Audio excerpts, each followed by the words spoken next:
Hello and welcome back to our literature channel's UGC NET Literature Concept Series. I'm Kanan Prasad and today we are exploring another essential concept in critical theory that has appeared in previous UGC NET exams. Today's concept is heteroglossia. This concept appeared in the January 2017 examination and falls under our critical theory and thinkers cluster. Let's examine the concept heteroglossia. Heteroglossia. The term combines the Greek words hetero meaning different and with glossa meaning tongue or language, literally translating to different tongues or different voices. Heteroglossia emerged as a critical concept during the early to mid 20th century, specifically within Russian formalist and Soviet literary theory circles of the 1920s and 1930s. It gained international recognition in Western literary criticism during the post-structuralist period of the 1970s and 1980s, when Bakhtin's work were translated and widely disseminated. The concept was introduced by Russian literary theorist Mikhail Bakhtin in his 1934-35 essay Discourse in the Novel, though it was most fully developed in his seminal work Problems of Dostoevsky's Poetics. Bakhtin continued the Russian term raznore, which was later translated into English as heteroglossia. Let me repeat that term for you, raznorei, to describe the coexistence of distinct varieties of speech within the novel form. Simply put, heteroglossia refers to the presence of multiple voices, styles, or languages within a single text where different social dialects, professional jargons, or individual character voices interact and create a complex dialogic environment. Key features of heteroglossia include multiple linguistic consciousnesses coexisting within a single text, tension between unifying and diversifying forces in language, stratification of language by social, class, profession, generation, or ideology, challenge to monologic or authoritarian discourse through multiplicity of voices, recognition that words carry social and historical context beyond their immediate usage, particular prominence in novelistic discourse as opposed to poetic or epic forms. For UGC NET, remember that heteroglossia is particularly associated with Bakhtin's analysis of Dostoevsky's polyphonic novels where character voices maintain their independence from the author's voice as referenced in the January 2017 examination. Let's explore how heteroglossia manifests in literary texts across different periods. Dostoevsky's Crime and Punishment exemplifies heteroglossia through Raskolnikov's fragmented inner monologues that incorporate the voices of others he has encountered, creating a multi-voice consciousness. As Bakhtin noted, Dostoevsky's characters speak not only for themselves but engage in dialogue with internalized social discourses.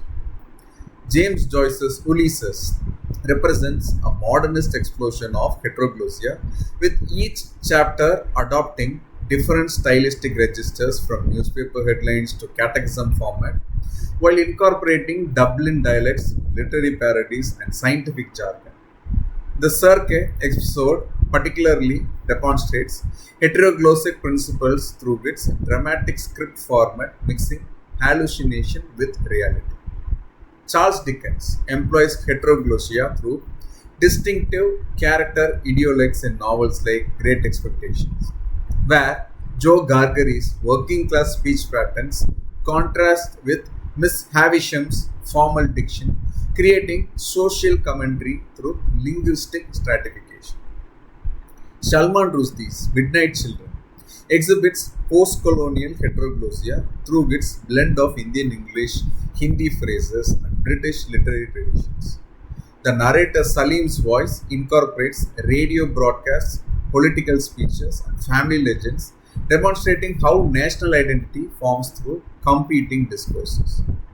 Toni Morrison's Beloved weaves together oral storytelling traditions, biblical cadences, and fragments of slave narratives alongside conventional literary narration. The character Beloved speaks in stream of consciousness passages that disrupt chronological time, creating what critics have termed a heteroglossic rememory.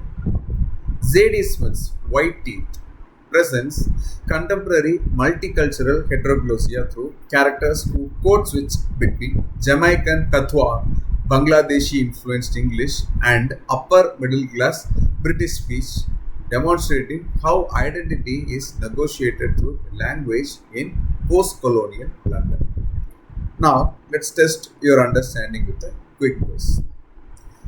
According to Bakhtin, which of these best characterizes heteroglossia in the novel? Option A, the presence of a single authoritative narrative voice that unifies diverse perspectives. And option B, the interaction of multiple social languages and speech genres within a single text.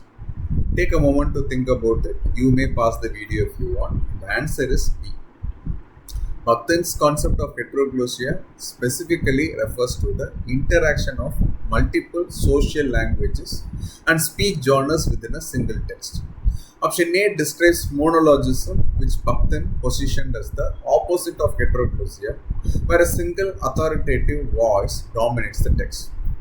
Bakhtin valued the novel precisely because it resisted monologic authority through its incorporation of diverse social voices. Remember, heteroglossia refers to the presence of multiple voices or languages within a text, exemplified in Bakhtin's analysis of Dostoevsky's novels, where characters' voices maintain independence from the author's controlling perspective. For your UGC NET exam, be prepared to identify heteroglossic elements and understand their significance in challenging monologic discourse. Questions shown in the video may or may not have been directly questioned in the UGC NET examination. I suggest and request that audience cross-verify the number of instances each term or concept appears. If there is an error, please check the description box for corrections. In our next video, we'll explore another important concept from our cluster. Thanks for watching Literate channel. Please feel free to comment below on any queries you may have about the terms in the video. See you in the next video. Happy learning.